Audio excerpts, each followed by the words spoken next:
السلام علیکم ورحمۃ اللہ وبرکاتہ۔ نحمدہ ونصلی علی رسولہ الکریم، اما بعد۔ جمعۃ الوداع اور رمضان المبارک کا نچوڑ۔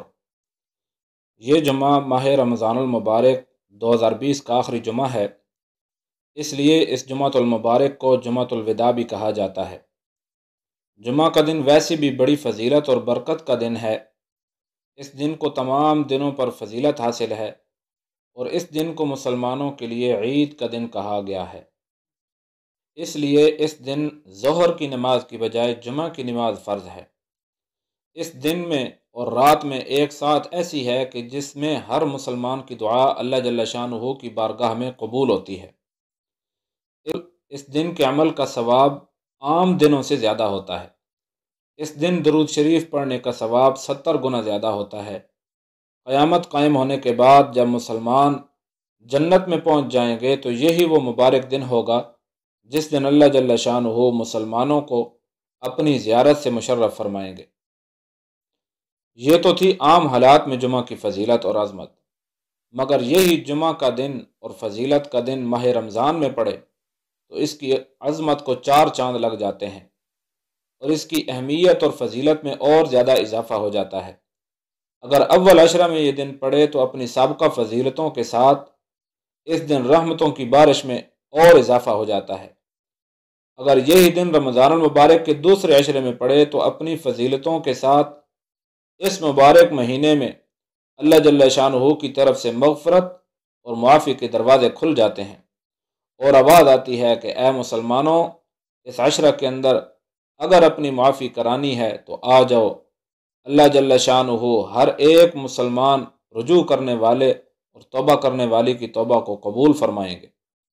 اور اگر یہی جمعۃ المبارک کا دن آخری عشرہ میں پڑ جائے تو پھر کیا کہنا، خدا کی طرف سے عام ندا ہو رہی ہے۔ اور اگر رمضان المبارک کے آخری عشرہ میں پڑنے والا آخری جمعہ، یعنی جسے جمعۃ الوداع بھی کہتے ہیں، اگر آخری عشرے میں پڑھنے والا آخری جمعہ جمعۃ الوداع ہو تو پھر اس کی اہمیت میں اور زیادہ اضافہ ہو جاتا ہے۔ ایک تو اس وجہ سے کہ اس ماہ مبارک اپنے اختتام کو پہنچ رہا ہے اور اس ماہ مبارک میں اب دوسرا کوئی مبارک دن نہیں پڑے گا۔ اس لیے ہر شخص کو یہ کوشش کرنی چاہیے کہ اس مبارک دن کو بالکل ضائع نہ کرے، کیونکہ انسان کی زندگی کا کوئی اعتبار نہیں،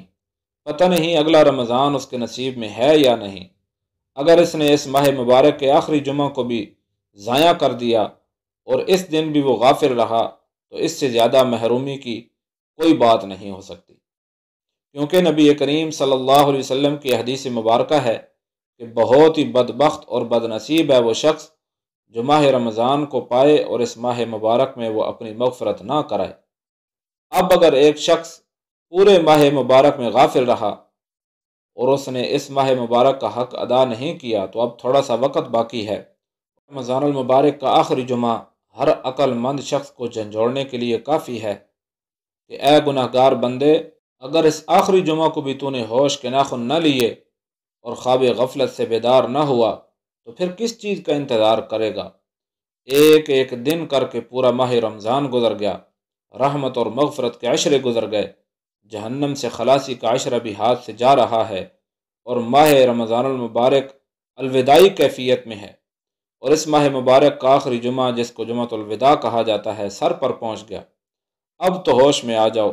اور اپنے آپ کو خدا کے دربار میں پیش کرو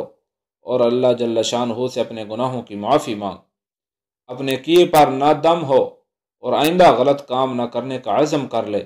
اور آئندہ صحیح کام کرنے کا ارادہ کر اور اس مبارک دن کو اللہ جل شانہ کی عبادت کے لیے مخصوص کر دے۔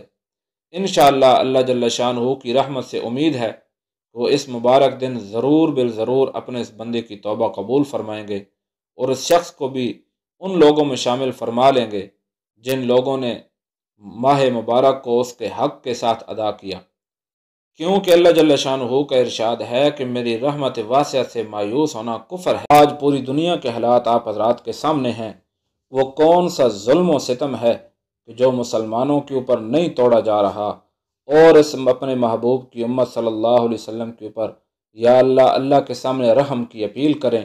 اتنی عاجزی بیان کریں، اتنی عاجزی بیان کریں، اللہ کی اتنی بڑائی بیان کریں کہ اللہ جل شانہ کو میری اور آپ کی بے بسی کے اوپر، میری اور آپ کی عاجزی دکھانے کے اوپر اللہ کو رحم آ جائے، اور اللہ جل شانہ اپنے محبوب کی امت کے اوپر، اپنے محبوب کی امت کے اس باغ کو ہرا کر دیں، سبز کر دیں۔ اللہ رب العزت نے جو رزق میرے اور آپ کے مقدر کے اندر لکھا ہے، وہ رزق مجھے اور آپ کو اللہ نے دینا ہے، لیکن ایمان کی سلامتی،